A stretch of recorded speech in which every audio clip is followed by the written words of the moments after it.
1300 hours, Pakistan Standard Time. Assalamu alaikum. This is Radio Pakistan. The news read by Hassan Gilani. First, the headlines. Prime Minister will launch a program today to provide Sehat Insaf card to every family of Khyber Pakhtunkhwa. Foreign Minister has left for China on a two-day official visit to discuss bilateral cooperation in various fields. President will address the joint session of the Parliament today to mark the advent of new parliamentary year. Delhi-based paper The Indian Express says India has not learnt any lesson from its past strategic mistakes. And now the news in detail. Prime Minister Imran Khan will launch a program today to provide Sehat Insaf card to every family of Khyber Pakhtunkhwa. Where the family is being provided Sehat Insaf card. The family having the card will be able to get free medical treatment worth 1 million rupees at government and private hospitals. Earlier, 40% population of the province had been benefiting from the Sehat Insaf card. In view of the wide public appreciation of the Sehat Insaf card, Prime Minister Imran Khan has directed to widen the scope of the program so that every family benefits from the facility. Foreign Minister Shah Mahmood Qureshi has left for China on a two-day official visit. During the visit, he will hold meetings with the Chinese leadership.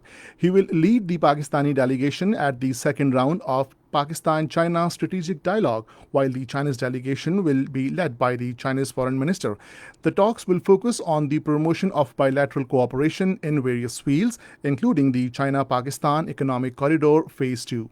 Before departing for China, Foreign Minister Shah Mahmood Qureshi, in his video message, said that he is leaving for China on a very important visit. He said that his delegation will reflect the approach of Pakistani political and military leadership. President Dr. Arif Alvi has summoned the joint session of the Parliament at the Parliament House in Islamabad today at 5 in the evening. He will address the joint sitting, marking the advent of the new parliamentary year.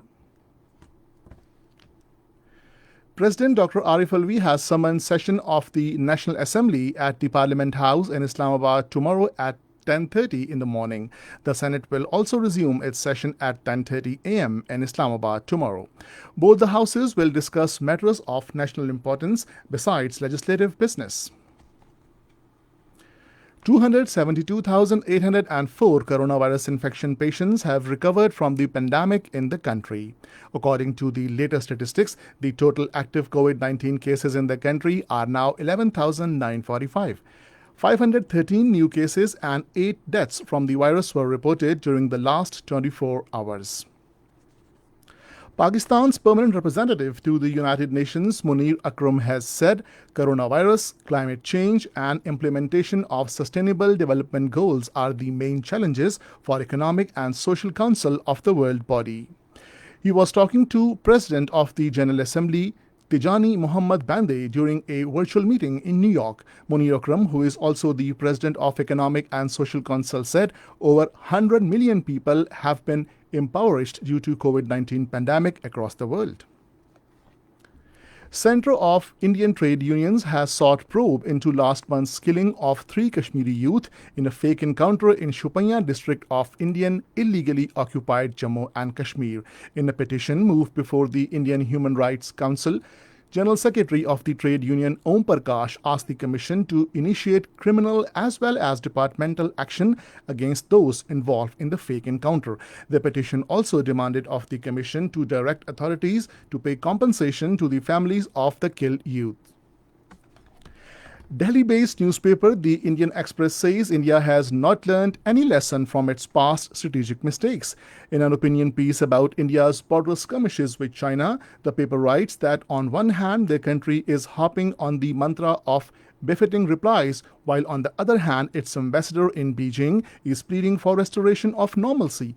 The paper said that India has failed to restore its status quo along the border with China. In Afghanistan, 10 pro-government militiamen and 7 Taliban were killed during clashes in Takhar province today. According to a provincial government spokesman, the clashes started after Taliban attacked a security checkpoint of the pro-government militiamen in Khwaja Bahauddin district early this morning. And this is the end of the news. For more news and analysis, log on to our website radio.gov.pk and also watch live video streaming of our bulletins on the link facebook.com/Radio Pakistan News Official.